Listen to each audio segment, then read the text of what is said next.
এখন দিয়ে দিতেছি পেঁয়াজ কুচিটা, বাটা বাটা গুঁড়া, আগেই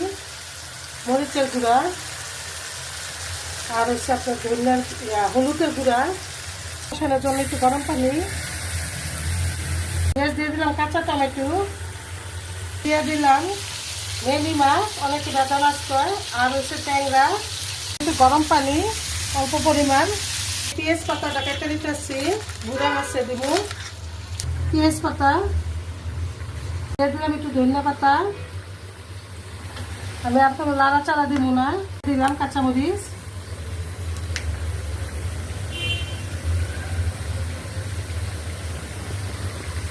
দইটাও দিলাম। মেরি মাছটা হয়ে গেছে, নামায় ফেলাইলাম।